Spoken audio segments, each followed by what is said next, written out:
For most Americans, the story begins in 1979 with the Iranian Revolution and the hostage crisis. A group of revolutionary university students took over the American embassy in Tehran and held 52 diplomats hostage for 444 days. To help burn this into the American narrative, the news show Nightline was created with a nightly tally of the number of days since the crisis started.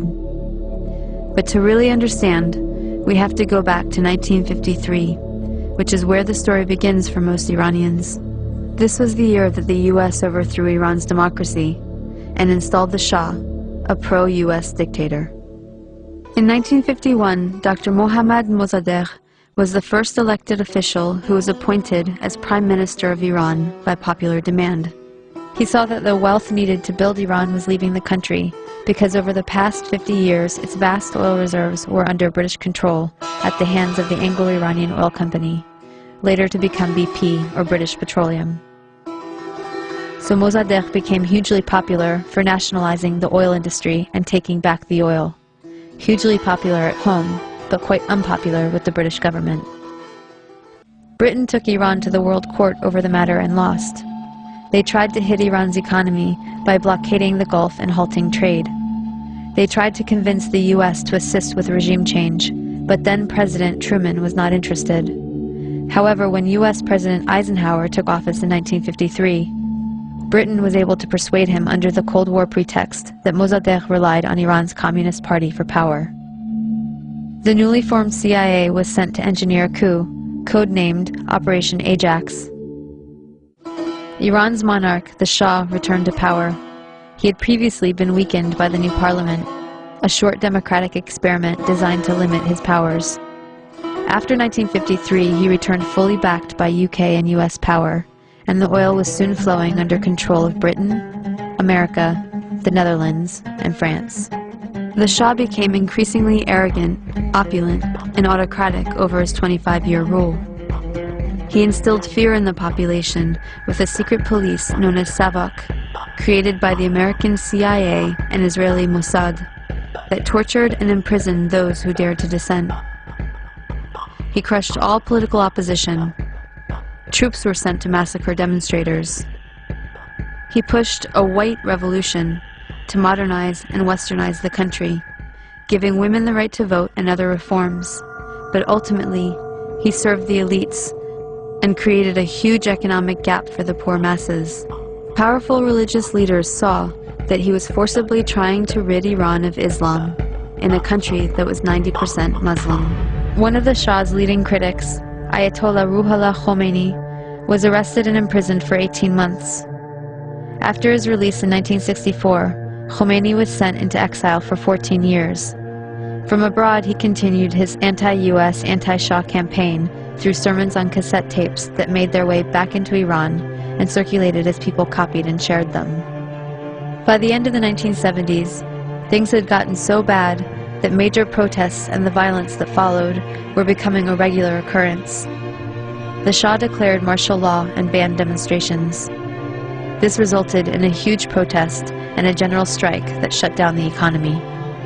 Soon over 2 million people flooded a public square in Tehran, demanding to remove the Shah and for Khomeini to return, and that is exactly what happened.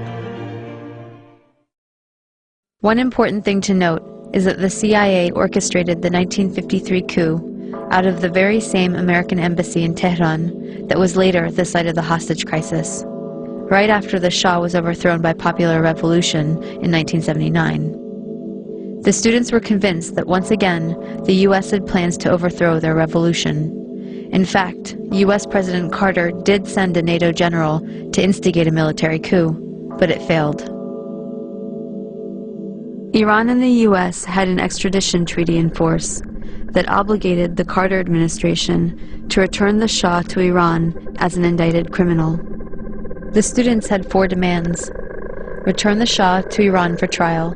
He had been accepted into America for medical treatment. Return the Shah's wealth to the Iranian people.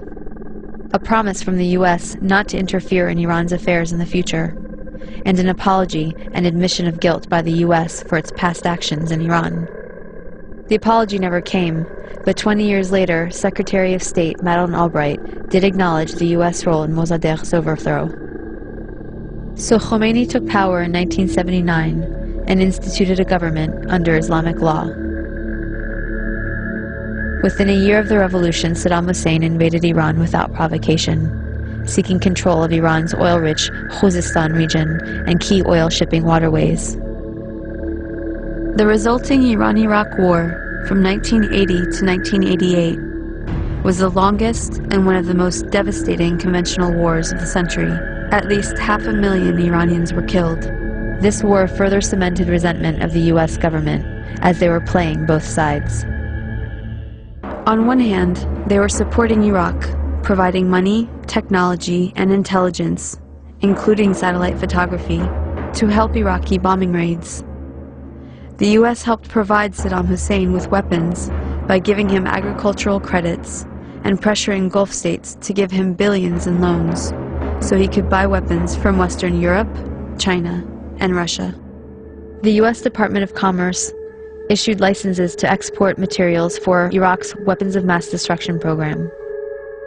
The U.S. continued its support even after learning that Iraq was using chemical weapons against Iran, not to mention against its own citizens, to stop an uprising of Kurdish separatists. But the imperialist tradition also called for maintaining regional balance of power. So the U.S. also armed Iran, not letting any one regional power get secure enough to dominate or to ally with its neighbors to challenge U.S. hegemony. In this case, it came in the form of the Iran-Contra scandal. U.S. President Reagan needed money to fund an unjustified war against Nicaragua, but was forbidden to do so by Congress.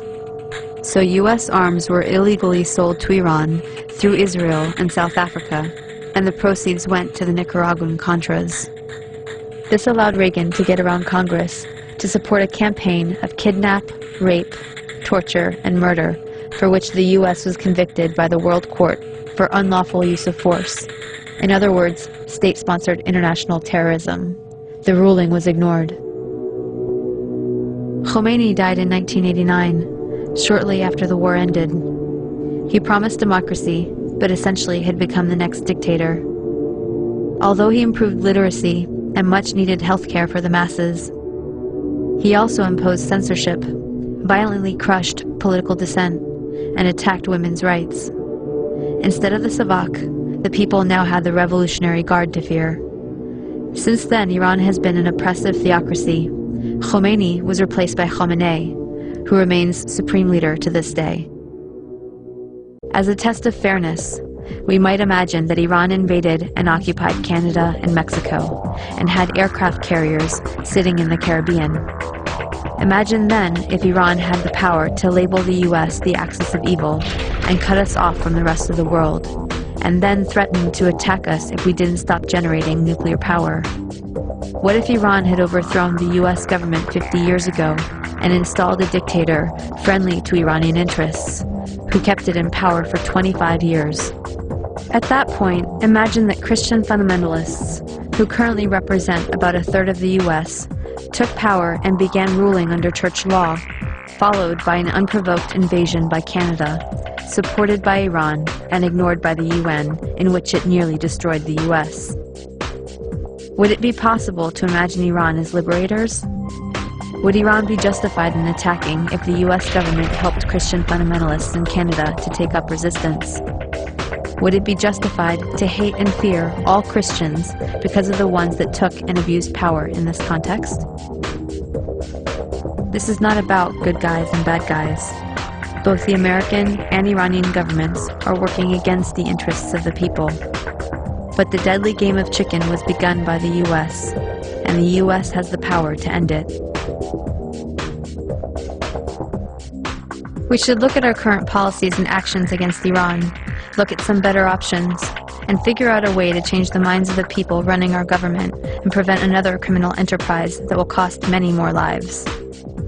It has been done in the past, and if people take action, it can be done again.